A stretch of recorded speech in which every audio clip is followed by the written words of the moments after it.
আপনি কি একা হাতে সংসার, সন্তান সামলাতে গিয়ে খুবই ক্লান্ত? কখনো, কখনো কান্না আসে? আপনার কি মনে হয়? আপনার এই কষ্টের কথা কেউ বুঝে না। তবে আজকের এই ভিডিওটি আপনার জন্য। আমি আজ আপনাকে বলতে এসেছি আপনি একা নন।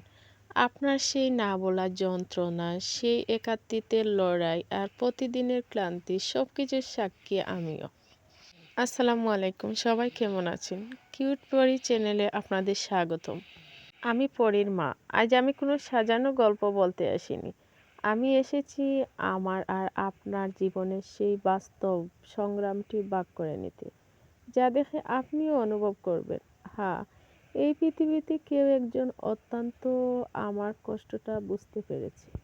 এতক্ষণ যে দৃশ্যগুলো দেখছেন, পরী বারান্দায় একা বসে খেলছে, এটি হয়তো দেখতে খুবই শান্ত মনে হতে পারে। কিন্তু এর পিছনে আছে আমার নিরুপায় হওয়ার গল্প। প্রতিদিন সকালে বড় ছেলেকে স্কুলে পাঠিয়ে আর স্বামীকে কাজে বিদায় দিয়ে যখন আমি একা হয়ে পড়ি এই ঘরে, তখন থেকে শুরু হয় আমার আসল যুদ্ধ। যখন ঘরের বাইরে রান্না ধোয়া মোছার চাপে আমি দিশেহারা হয়ে পড়ি, তখন ওকে নিরাপদ রাখতে আমাকে একাই করতে হয়। বারান্দায় একা বসিয়ে এভাবে রাখতে হয়। কাজ করতে করতে বারবার উঁকি দিয়ে দেখি ও ঠিক আছে কিনা।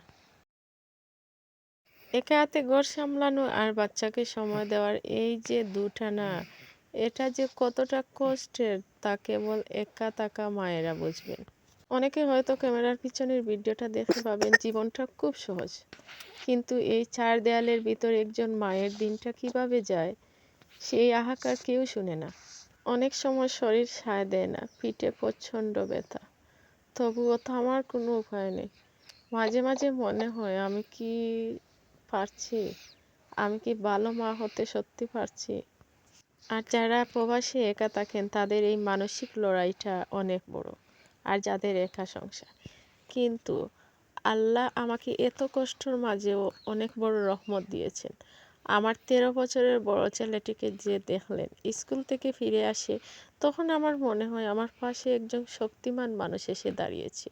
ও যখন ওর বোনকে এভাবে যত্ন করে আগলে রাখে বা কখনো কখনো খাইয়ে দেয়, তখন আমার সব ক্লান্তি যেন নিমিষেই উদয় হয়ে যায়। নিজের বড় সন্তানকে যখন এভাবে দায়িত্ব নিতে দেখি, তখন মনে হয় মা হিসাবে আমি হয়তো একা নয়, আমার সন্তানরাই আমার সবচেয়ে বড় শক্তি।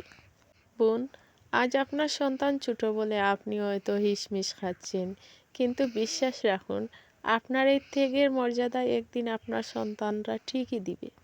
আমার মতো যে মায়েরা আজ এই ভিডিওটি দেখছেন, আপনাদের বলছি, আপনি দুর্বল নন, আপনি একজন যোদ্ধা।